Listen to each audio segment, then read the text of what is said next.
You welcome this Heathrow expansion?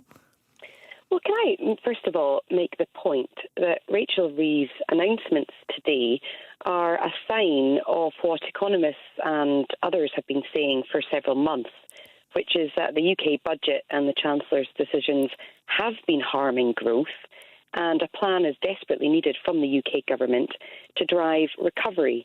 Now, in terms of the specific plan to allow expansion at Heathrow Airport, you know that decision ultimately lies with the UK government. So our interest is what benefits there might be beyond London and the South East, particularly for Scotland. Now, we do know that a lot of Scottish produce goes via Heathrow, but our interest will be on what the economic benefits are for Scotland itself.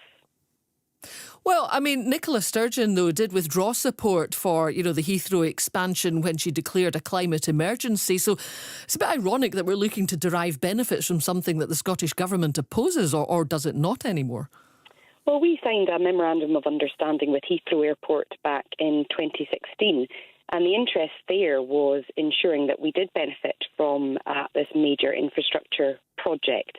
We've said today that given the UK government's announcement, we would like to see that memorandum of understanding being reviewed. But our position is to engage with the UK government, to engage with Heathrow Airport, to understand what the potential impact would be. We have climate change targets that we have a plan to meet. But we also recognise that Scotland's prosperity is often based on international connections. So that's either people coming into the country, particularly for a small country with only 5 million people, or it's the trade and the export benefits of produce leaving Scotland. So we've never shied away from the importance of international links. Were you disappointed, though, in the speech, which had a whole raft of infrastructure announcements for England and Wales, and the only mention of Scotland benefiting was through a major investment in the southeast of England?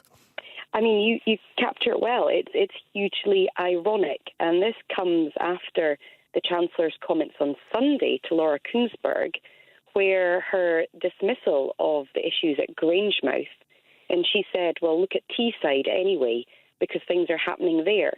So you're absolutely right that this big vision for growth ties into the failed economic model of the United Kingdom, which focuses on London and the South East to the detriment of elsewhere in Scotland. Now, the Scottish Government's approach is to absolutely back economic prosperity and growth for Scotland, but many of the levers reside with the UK Government, and we need them to believe in Scotland as much as we do.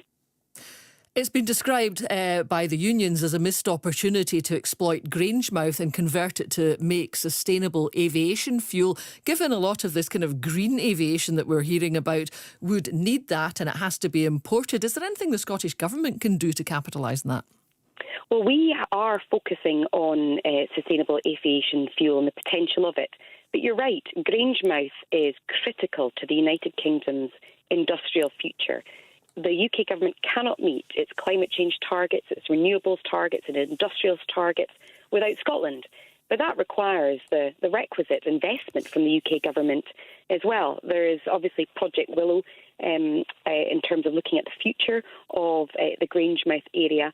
But there's huge opportunities. Even just this morning, I was at Celtic Renewables, which is a development site taking what might have previously been produced by the fossil fuel industry and taking it instead from the waste product of whisky and turning that into items for the cosmetic industry and so on.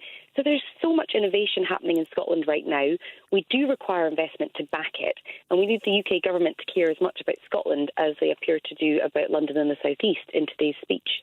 Yeah, this National Wealth Fund benefit that was speculated about, certainly for the Glasgow City region, also, again, no mention of in the speech.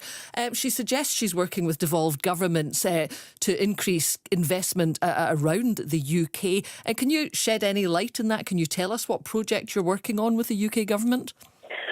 Well, you know, we have a commitment to collaborate with the UK government. I engage regularly with the UK government, but the announcement you just mentioned about Glasgow is still relatively light on detail, and we are working with the National Wealth Fund to secure as much investment. But I don't have any specifics right now, the most important one is Grangemouth. The one that we want to see fastest progress on is Grangemouth. It is the most time-critical element, and we have engaged in good faith to find a solution. We want to find a solution, but ultimately the UK government holds the levers in full to make the biggest investment decisions about Grangemouth to protect the jobs. And you have a Labour MP, Brian Leishman, being really open about the importance of these jobs, and if anything should have been the centrepiece of the Chancellor's statement today on growth, it should have been Grangemouth. OK, Kate Forbes, thank you very much indeed for speaking to us.